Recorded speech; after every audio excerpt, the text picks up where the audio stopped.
Hi, my name's Jacqui. I'm a podiatrist here at H, and I'm going to talk to you about running shoes and the benefits and features of a good running shoe. If you're planning to do any running, it's really imperative that you get a decent quality running shoe, mainly due to the cushioning and the shock absorption, due to running being a high impact activity. The cushioning, a lot of people think cushioning comes from the inner sole. There's not much really in those inner soles. The main cushioning in a sports shoe comes from the midsole, which is this section through here, okay?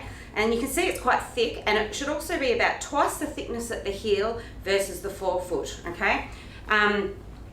There's a lot of different features of a shoe that you need to look for. First of all, you want a shoe that's got a really nice firm heel counter that you can't push in on itself, okay?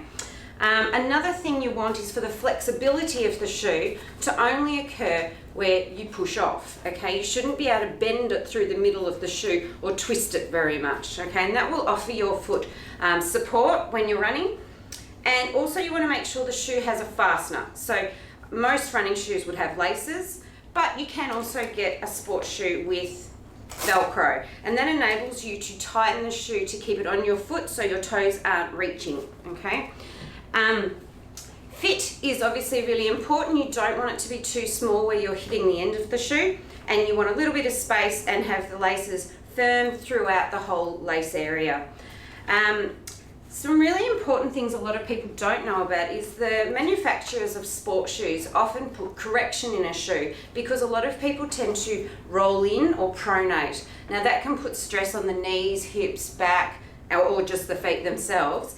So some people will require a corrective sports shoe to prevent that sort of tipping in. The way they do it is not inside the shoe, it's through that midsole, the cushioning area, and they make it obvious to you. So you can see these two shoes are the same brand, but you can see on this one there's a nice grayed out section. That is a much harder material, so then if you're wanting to roll in, it's not going to compress under your weight. They do this one here with no correction is called a neutral shoe. So that's for someone who doesn't roll in, or maybe even they roll out a bit, or maybe they've got orthotics that go inside the shoe to do the correction for them. This one's a very, very corrective shoe. You might be able to see it's actually reinforced with plastic through there, and you can see that's a much wider sole than this one. So that's for someone with a very flat foot.